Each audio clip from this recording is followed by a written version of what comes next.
Nabisto ng mga pulis ang isang drive-thru na bentahan ng droga sa Bacoor, Cavite.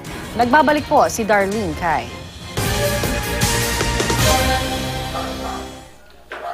Drive-thru na, may promo pa. Yan daw ang style ng umunoy drug den sa Barangay Nyog Uno na sinalakay ng mga operatiba ng Bacoor Police.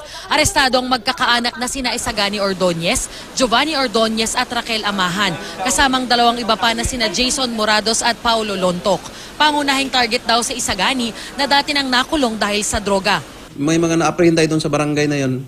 Siya ang tinuturo na isa sa malakas mag-dispose. Yung dating nakakulong na kung saan bumabalik at ang masaklap, tinuruan pa niya yung sarili niyang anak tsaka yung manugang.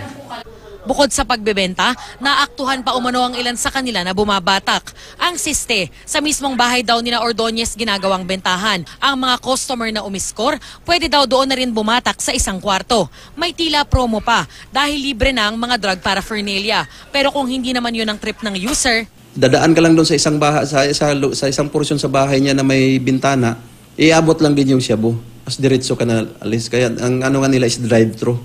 nakuha sa mga suspect ang 3 sachet ng pinaghihinalaang shabu at ilang drug paraphernalia. Bagamat aminado sa paggamit, itinanggi ng mga suspect ang pagtutulak.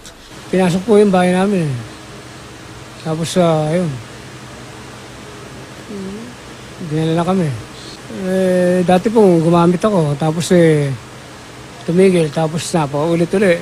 Napadamay lang po ako. Natutulog na po kami. Biglang may dumating nga po mga pulis. Ayun. Opo, nagamit. Pero hindi ako nagbenta. Patulog na po sana kami. Bigla nga po may pumasok ng mga pulis. Ayun po, dinampot po yung binan ko. Pati kami nadamay po. Mahaharap ang mga suspect sa reklamong paglabag sa Comprehensive Dangerous Drugs Act of 2002. Ito ang unang balita mula sa Bacoor, Cavite. Darlene Cai reporting.